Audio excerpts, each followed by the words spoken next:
அனுமன் ஜெயந்தி. இன்று நாம் என்ன செய்ய வேண்டும்? நாம் கொண்டாடும் இந்த புனித நாள் அனுமன் ஜெயந்தி. இந்த நாள் வெறும் திருவிழா மட்டுமல்ல, நம் வாழ்க்கையை சீர் செய்யும் ஒரு நினைவூட்டல். இந்த நாளில் நாம் முதலில் செய்ய வேண்டியது சுத்தமான மனதுடன் இறைவனை நினைப்பது. காலை எழுந்து குளித்து வீட்டில் விளக்கு ஏற்றி ஸ்ரீராம் நாமத்தை மனமாற உச்சரிக்க வேண்டும். அனுமன் நமக்கு கற்றுக் கொடுத்த முதல் பாடம் பணிவு. எவ்வளவு பெரிய சக்தி இருந்தாலும் அதை அகந்தையாக மாற்றாமல் இறைவனின் சேவைக்கு பயன்படுத்த வேண்டும். இரண்டாவதாக, இந்த நாளில் ஜெபம் மற்றும் பாராயணம் மிகவும் முக்கியம்.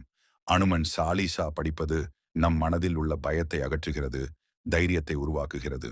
மூன்றாவதாக, இந்த நாளில் நல்ல செயல் செய்ய வேண்டும். ஒருவருக்கு உதவுவது, பசியுடன் இருப்பவருக்கு உணவு அளிப்பது, ஒரு நல்ல வார்த்தை பேசுவது கூட அனுமனுக்கான சிறந்த பூஜைதான். நான்காவதாக, இந்த நாளில் நாம் கோபம், பொய், தீய எண்ணங்களை விட்டு நல்ல எண்ணங்களுடன் வாழ உறுதி எடுக்க வேண்டும். அனுமன் ஜெயந்தி நமக்கு சொல்லும் செய்தி ஒன்றே: பலமாக இரு, ஆனால் பணிவை விடாதே. தைரியமாக இரு, ஆனால் தர்மத்தை விடாதே. இந்த அனுமன் ஜெயந்தியில் நாமும் அனுமனைப் போல உழைப்புடன், நம்பிக்கையுடன், ராமநாமத்தை இதயத்தில் வைத்துக் கொண்டு வாழ உறுதி எடுப்போம். ஜெய் அனுமன், ஜெய் ஸ்ரீராம்.